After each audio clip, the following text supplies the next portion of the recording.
बिस्मिल्लाहिर्रहमानिर्रहीम। अस्सलाम वालेकुम नाज़रीन, मैं हूं साकिब बशीर। बात करेंगे दो मौज़ूआत पे। एक तो साइफर केस, बड़ा इंपॉर्टेंट केस है। इसको अब जो है वो पहिए लग गए हैं। कैसे पहिए लगे हैं और ये केस कैसे आगे बढ़ रहा है और कब तक इस केस का फैसला भी आ सकता है, इस पे बात करेंगे। और कौन से अहम तकरीबन 8 से 9 कानूनी सवालात हैं, उन सवालात के हवाले से अलग से मैं आपको बताऊंगा। लेकिन जो प्रोसिक्यूशन है उसको जवाबात जो है वो देना ज़रूरी है। अगर नहीं देते तो फिर कानूनी तौर पर यह केस कहाँ पे स्टैंड करेगा। इसके अलावा हम बात करेंगे कि बल्ले का जो निशान है उसमें एक अलग से कानूनी जंग का आगाज हुआ चाहता है। इसमें पीटीआई और पीटीआई की जो लीगल टीम है उनकी स्ट्रेटजी क्या है अभी तक, और वो क्या सोच रहे हैं, और क्या इस केस में उनको फौरी तौर पर रिलीफ मिल सकता है या नहीं मिल सकता, या इसके असरात जो है वो क्या हो सकते हैं, इस पे हम बात करेंगे। इसके अलावा सबसे इंपॉर्टेंट मामला जो है आज सामने आया है वो है परवेज खटक। साबिक वजीर आला है खैबर पख्तूनख्वा के और साबिक वजीर दिफा है परवेज खटक, जो पीटीआई को छोड़ चुके हैं और अपनी अलग से पार्टी बना चुके हैं। उन्होंने ये दावा किया है कि उनको जो है वो बल्ले का निशान जो है वो ऑफर किया गया है। इस पर भी बात करते हैं। सबसे पहले साइफर केस, जो इन कैमरा ट्रायल चल रहा है जिसमें प्रिंट, इलेक्ट्रॉनिक मीडिया और सोशल मीडिया पर बात करने पर मुकम्मल तौर पर पाबंदी है। हम उस पाबंदी को मलूज़े खातर रखते हुए साइफर केस में क्या अंदर हुआ उस पर बात नहीं करेंगे, लेकिन हम उस हद तक बात करेंगे सिर्फ कि जो प्रोसिक्यूशन है, जो प्रोसिक्यूटर है शाह खावर और जो प्रोसिक्यूटर है जुल्फकार अब्बास नकवी, जो उन्होंने बात कर दी जो पब्लिक हो चुकी है उस पर सिर्फ मैं आपको बात वो करके उससे आगे बढ़ूंगा। उन्होंने ये कहा है कि इस केस में जितने गवाह थे वो तमाम गवाह, उनके स्टेटमेंट्स रिकॉर्ड हो चुकी हैं। 28 गवाह जो है वो शुरू में लाए गए थे, फिर अब 25 गवाहों के जो स्टेटमेंट्स हैं वो हो चुकी हैं। 3 गवाह जो है वो इसमें एग्जेम्प्ट कर दिए गए हैं। दूसरे लफ्जों में आप ये कह सकते हैं कि जो बयानात कलमबंद होने का सिलसिला था वो मुकम्मल हो चुका है। ये कहना है शाह खावर और जुल्फकार अब्बास नकवी, जो स्पेशल प्रोसिक्यूटर है एफआईए की जानिब से, उन्होंने ये दावा किया है कि ये गवाहियां मुकम्मल हो चुकी हैं।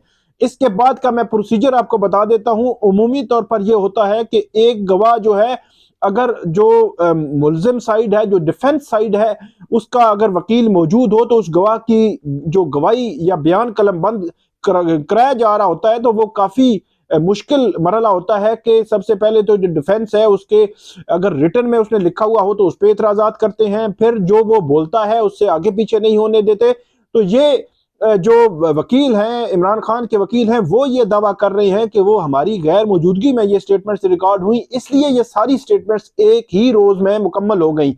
12 बयानात जो है वो कलमबंद हो चुके थे और कल जो है वो तकरीबन 13 बयानात जो है वो 11 बयानात 12 और 13 बयानात जो है वो कल कलमबंद हुए हैं, जिसके हवाले से प्रोसिक्यूटर बता रहे हैं।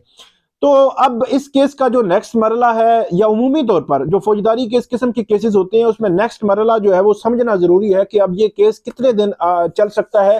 पहले भी जब 5 अगस्त को तोशा खाना फौजदारी केस का फैसला आया था तो उस वक्त भी हमारी जो राय थी, जो प्रिडिक्शन थी कि ये केस चलेगा, लेकिन हालात बदलते, वाकयात बदलते कुछ वक्त नहीं लगता। तो इसलिए आप ये कह सकते हैं कि ये केस भी कब तक कंक्लूड हो जाएगा, और अचानक आपको एक दिन पता चले कि ये तो कंक्लूड होकर सजा भी हो गई है, तो ये एक पॉसिबिलिटी जो है वो मौजूद है, क्योंकि तोशा खाना फौजदारी केस में हमने देखा है। लेकिन तोशा खाना फौजदारी केस का जो फैसला है वो जब भी उसका फैसला होगा वो कलअदम होना है, उसमें इमरान खान ने बरी होना है। उसके मेरिट्स को बिल्कुल आप साइड पे रखते हैं जिस तरह उसका ट्रायल हुआ है, और बज़ाहिर अब साइफर केस में भी वो चीजें, लूप होल जो है वो छोड़े जा रहे हैं। और अब जो अगला मरला है वो ये है कि कल इस पर समाअत है, तो अब अगला मरला इसमें उमूमी तौर पर यही होता है कि जब स्टेटमेंट्स एक दफा रिकॉर्ड हो जाएं तो दूसरे मरले में उन पर जरा होती है कि एक एक गवाह को बुलाया जाता है, उस पर जरा होती है। 2 गवाहों पर जरा हो चुकी है, 23 गवाहों पर जरा जो है वो होना बाकी है। और जब जरा मुकम्मल हो जाती है तो फिर 342 की एक स्टेटमेंट होती है जो डिफेंस में किसी जिसके खिलाफ ये केस चल रहा होता है, मतलब इमरान खान और शाह महमूद कुरैशी के खिलाफ ये केस चल रहा है, तो वो 342 की ऑन ओथ एक स्टेटमेंट देते हैं, और उस स्टेटमेंट में वो जो मर्जी या डिफेंस लेना चाहे वो ले सकते हैं।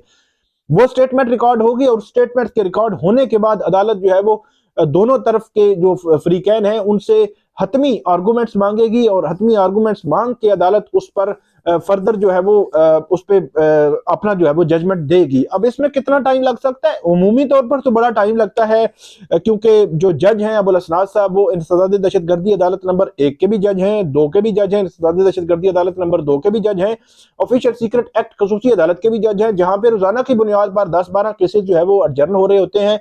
और हमेशा से पिछले तकरीबन 20-25 रोज से हम देख रहे हैं, कभी जज साहब छुट्टी पे हैं, तो जब छुट्टी से आते हैं तो वो सिर्फ जेल में समाप्त करते हैं, तो इसलिए सारे केसेस जो अर्जन हो रहे हैं ऑलमोस्ट।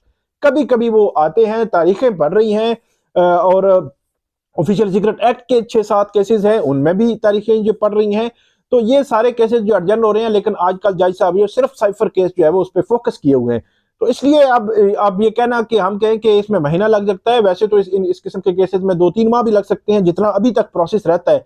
लेकिन अगर ना लगने पे आए तो 3 दिनों में भी ये कंक्लूड हो सकता है, कुछ हतमी तौर पर नहीं कहा जा सकता। तो ये साइफर केस था। अब आते हैं बल्ले के निशान पे। बल्ले के निशान के हवाले से पीटीआई ये सोच रही है कि पेशावर हाई कोर्ट से वो रुजू करेंगे।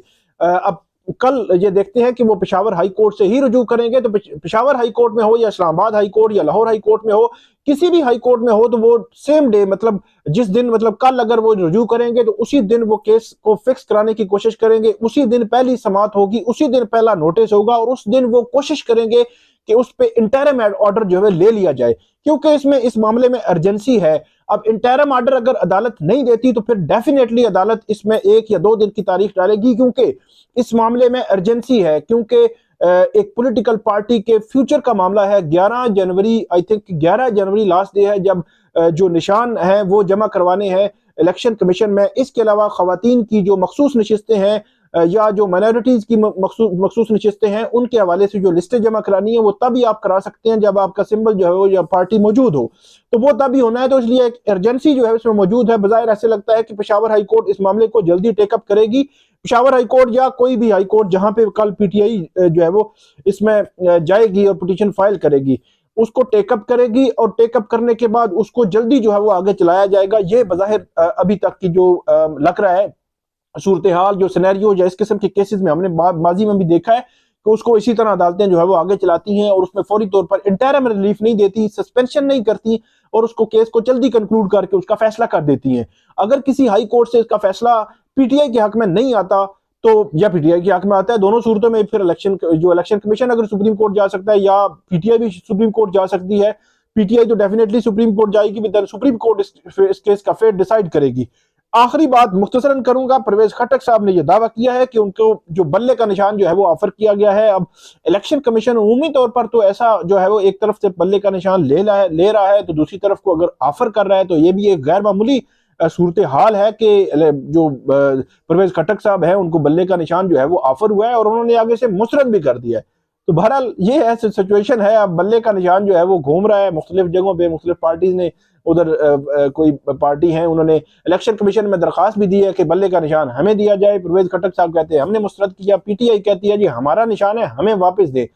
तो ये एक बहरहाल एक नई कानूनी जंग का आगाज हुआ चाहता है। अब कल से ये मामला शुरू होगा, देखते हैं कि फर्दर अब इस केस में क्या होता है, और साइफर केस में जो भी डेवलपमेंट होगी, जो इन कैमरा प्रोसीडिंग्स के हट के, वो हम आपको अपडेट करते रहेंगे। और पीटीआई जो इस्लामाबाद हाई कोर्ट में भी इन कैमरा प्रोसीडिंग के खिलाफ दरखास्त है, उस पर भी समाअत जो है वो 27 को होनी है। अब देखते हैं कि उसमें क्या जो है वो अदालत ऑर्डर करती है या अदालत क्या सोचती है।